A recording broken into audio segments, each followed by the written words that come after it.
quite an honor, quite a monumentous occasion. 50 years together. Thank you all for coming, first of all the family and all the friends.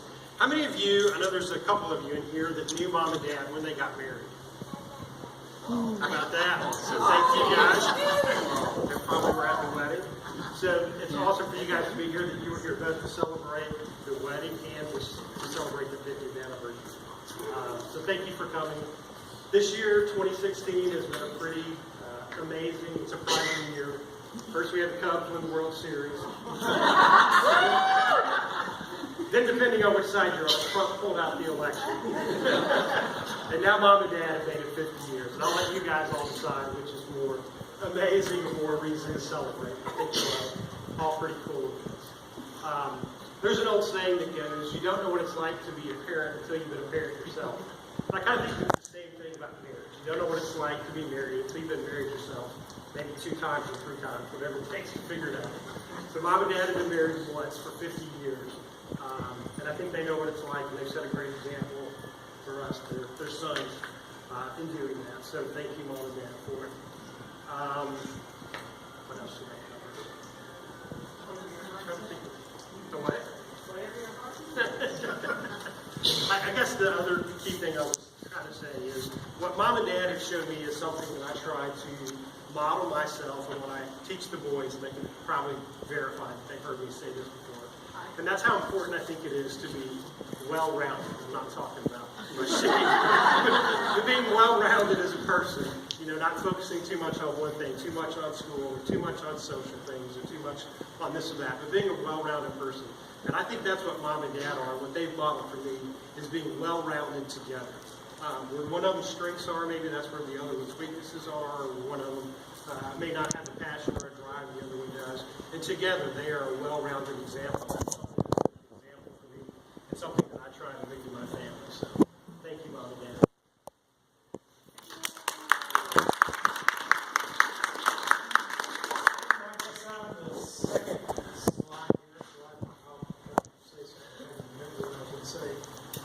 Like the one said, they set an example. I've learned love is persistent. It's not selfish. You do it because it's right, not because sometimes it's not fun sometimes, but you do what's right and you don't ever give up. You're persistent. Even when you fall down, you get back up. Both of them have a God-given gift of service. Dad, you can ask Hansel, John here. If somebody needs help, Dad built a deck. If somebody's car tore up, they built a car.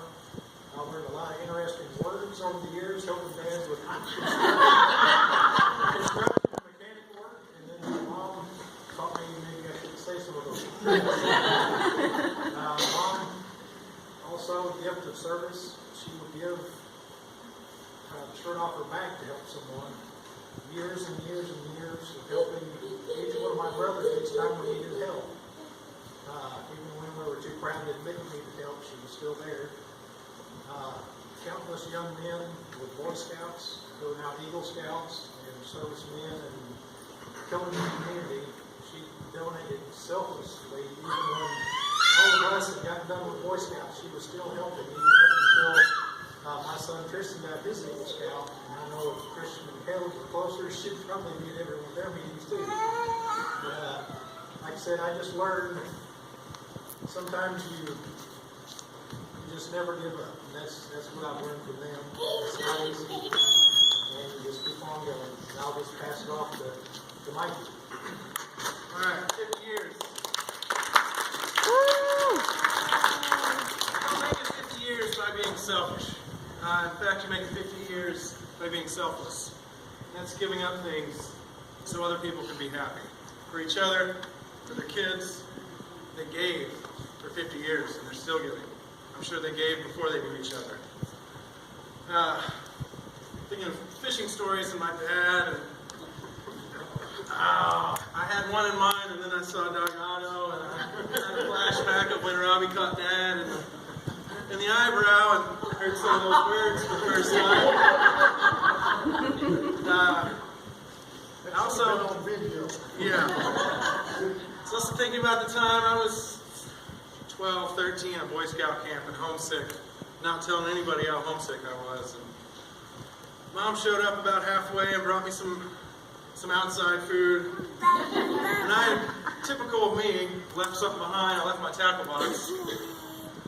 And if anybody knows me, they can attest to this. My room, my car.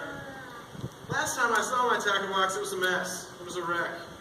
Everything just wadded up and crammed in there and shut. That's how I left it. And somehow, it showed up at Boy Scout camp all nice and neat. Everything in order, in a line. And pretty sure Dad had gone through there and straightened it up for me. Handed it to Mom, and she brought it to me at Boy Scout camp. For about 24 hours, I had a clean tackle box. Selfless. Doing things for other people without thinking, I'm going to get something in return. That's 50 years. One last selfless story. Houseboat. Probably about the same age.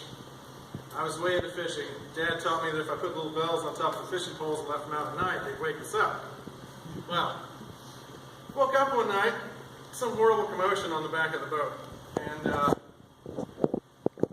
guess one of the catfish had taken the pole and rang the bell, and me and my friend wouldn't get up to get it. So I hear Dad yelling for us. It's about 2 in the morning.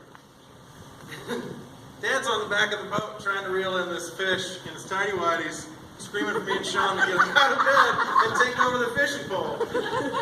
And as easy as it would have been for him to just ignore it, he knew that we set those poles out because we wanted that thrill of catching a fish. And as soon as I got on that deck, he handed me the pole. That's another metaphor for what they've done their whole life. Give. Give someone else the chance to feel happy. So thank you. I only got 37 years of it. They've got some more. 38 now. Thank you.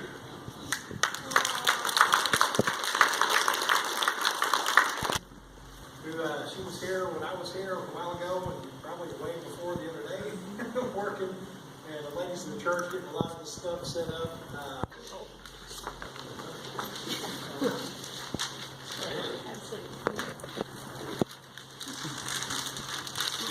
Most of y'all know how my husband is. He is really crafty and sentimental at making things, and he worked for a very long time on this, and got sick from the paint and was throwing up and everything trying to make this, because when he makes something out of something so sentimental, it has to be absolutely perfect.